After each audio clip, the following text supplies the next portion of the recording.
One thing I did want to talk to you about, though, and I seen it today, and I want to get your opinion on this one. I haven't spoken to you off camera about this on purpose because I want to get your take on it. No, that's good. That's good. And it's going to be, I don't really know where to go with it, but so there's a new thing being put out there. I saw this briefly, but I don't know. Yeah, it's a weird one, and I'm going to make this into a clip, and I'm going to put it as a video to see what people are thinking. So if you're in the live chat of this recording, let us know what you think, and if you're watching this as a video, let us know what you think. Big up to everyone, smash the thumbs up, all that good stuff, subscribe and everything. So yeah, I'll read some of it, and then we'll just go through it because it's a long after thing. So a blue card is to be introduced to football as part of a sin bin trials to be announced Friday. The revolutionary move will be announced by the IFAB as part of a sin bin protocols that will see players removed from the field for 10 minutes if they commit a cynical foul or show dissent towards a match official, i.e. a referee, or obviously linesman, so on. The new protocol announced Friday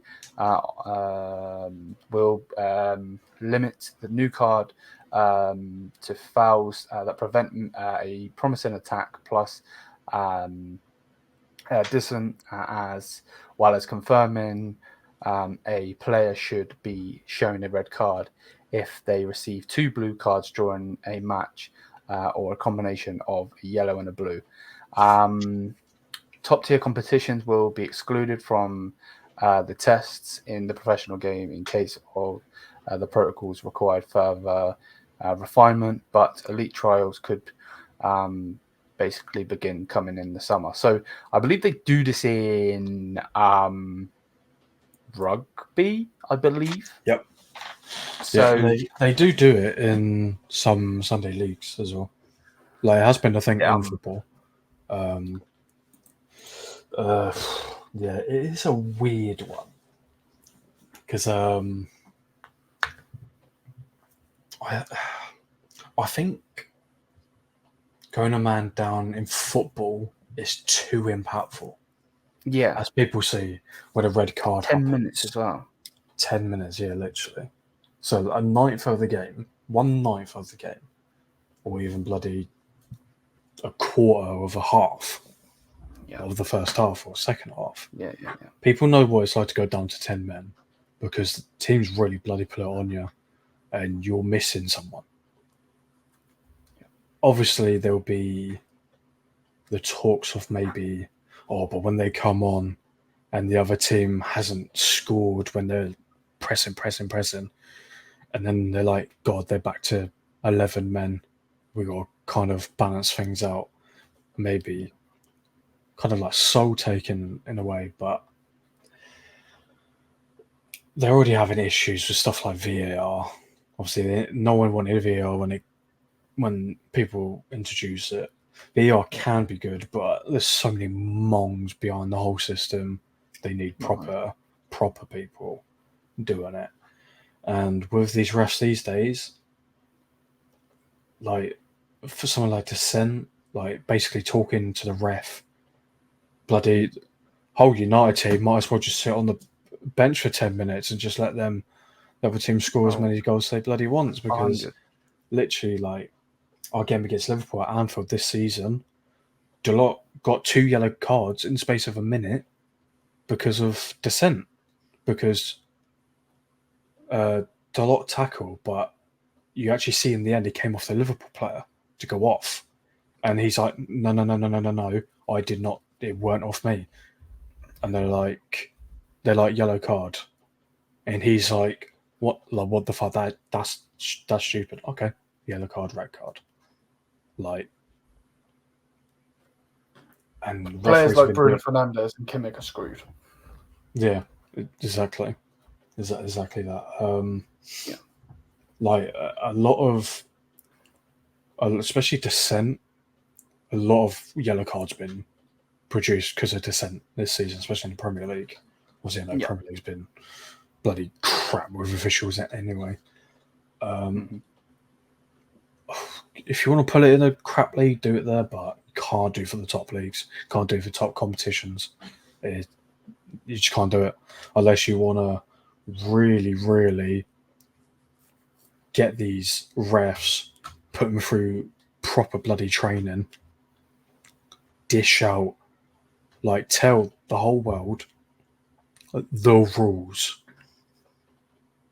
give every single scenario that can possibly happen, and say what should happen, and get them to react like that. And then same with VAR.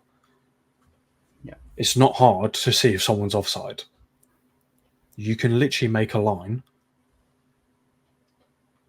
and I don't know how people do it in like wrong angles. Literally, you should know how to do a straight line from one side to the other. It's not hard, and I don't know how people are bloody blind to it. They need training as well. Yeah. If they want to anywhere near implement something like this, other than that, no. Yes. So, like I said, rugby, it's fine because different kind of sport. Pretty sure they have 16 men on the pitch anyway, rugby. Yeah, they have a lot, but a lot more. Yeah, but there's this like, it's not another card. It's yellow card, red card, yellow card. You're sin binned. Red card, obviously sent off. This is another card. This is a third card. Introduce like you just said there, 2 blues and you're off, or yellow blue and you're off. Bloody hell, no one will want to play football. It will be like, say someone's got the ball and you're running at them. Oh no! If I tackle them, say I won the ball, but he gives me a yellow card, I'm gonna be pissed off and be like, no, that's wrong. Oh, okay, blue card. That's it. You're sent off. Not even 10 minutes off. You were sent off. Like, no, can't. Like, I get it. I understand why some people would be for it, because like obviously the Premier League have these sort of teams, Bundesliga have them also, but like teams that aren't as gifted as Manchester United, Man City, Bayern Munich, so on, like, and don't have the players that can change games and so on. They play like a low block. They play like Burnley, for instance, play the low block and then go for a long ball and so on and so forth. And I think for them this would be really bad, because put in a little niggly foul, you get the warning. Then another player puts in a niggly foul, warning, and there's none of these cards going left, right, and centre. And it would be bad for them. Of course, it would be good for the big clubs, because then these sort of teams are going to struggle more to play the shithouse football. The thing for me is VAR is a very good thing. I'm for VAR. The problem is the idiots behind VAR are too slow for it. It needs to be like, bonk, yep, that's a goal. Bonk, yeah, that's because I've been in a stadium where it's like, oh, it needs to be checked for VAR. Like, what the fuck, man? I'm sat here like a melon. I want to celebrate the goal that we just scored, but at the same time, and then when it comes to it, it's a goal. I didn't want to celebrate. It was like, yeah, man, whatever. So I get it. It needs to be done properly. This, though, I don't like, not at all, because you're giving too much power to the refs and the linesmen. Way too much power. And I know obviously it's an Oldham thing, so maybe we shouldn't talk about it, but like Roy Keane, for instance, ultimate shithouse, putting in these tackles left, right, and centre. You'd never play. Literally would never play. And you've got people like Sergio Busquets, when the whole situation where he's like this, like smiling and everything. Like these shithousery players are special for a reason, because they get away with these. And it's entertaining. People want to see that, because it riles up the other fans, gets your fans kind of into it, and then 100%. You're like, oh, okay, you sell for 10 minutes. Oh, he says something like Roy Keane. He's never playing a single game. Might as well retire straight away. Even now, Bruno Fernandes might as well just not play. Yeah, imagine Ronaldo. Kimmich, oh yeah, Ronaldo. Yeah, Ronaldo never play ever again. Kimmich never play ever again. What's the point? They're just ruining the game, man. Yeah, 100. It's all obviously, this is nothing to do with money really, because it's not going to impact money wise. If anything, it's going to cost them an extra bloody card to spend. Obviously, it's nothing to them, but no, it's done my day. Yeah, definitely. Especially with how long football's going on. If they did it bloody forever ago, then it wouldn't matter. But it's too long without having it. Yeah. So it's pointless. It's just pointless. Obviously, people will mention VAR and be like, "Well, brought in VAR, and that's still a slow process, but like, yes, it impacts the game, but they're trying to do it to impact the correct decision. Obviously, not been the case. Obviously, fully anyway. But you will get these. God, say everyone's running up the pitch, and say you got your defender kind of slow go up and a striker, and he's bloody kicked the defender, but no one's looking at him. Something like that, like something like really harsh like that, like dirt, like proper dirty, like that would be spotted. But literally, a blue card or whatever it is impacts their game so much more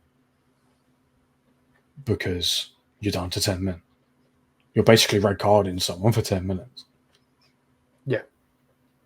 So, like you said, with these teams that sit at the back, even some teams that go against these teams, say United, for instance, they're constantly attacking these teams, hard struggling to get through that back line, and you've just been knocked down to 10 men. You're like, well, how the fuck do we get through now? No, we're struggling. And then the other team's like, oh, watch this. Bang.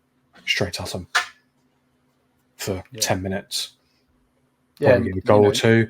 The other guy comes back on, and they're like, all right, we'll sit back, do whatever. That's the problem, isn't it? Because, teams have done it before, Obviously, there's that famous. I can't remember what United player got sent off, but it was a famous quote from Alex Ferguson saying the Germans got the player sent off, and it was Bayern versus Manchester United in the Champions League, and we were, I don't know, can't think off the top of my head who it was, but we were poking at this player, and then he snapped and then got the red card, and Fergie was absolutely fucking fuming. Teams will do that. Teams will do that because they'll be like, okay, let's just calm ourselves down, get such and such player sent off for 10 minutes, and then just gun ho. Exactly. You know what I mean? So it's dumb idea, 110% dumb idea. Obviously we've got the Champions League coming next week. It's back, it's going to be interesting to see in there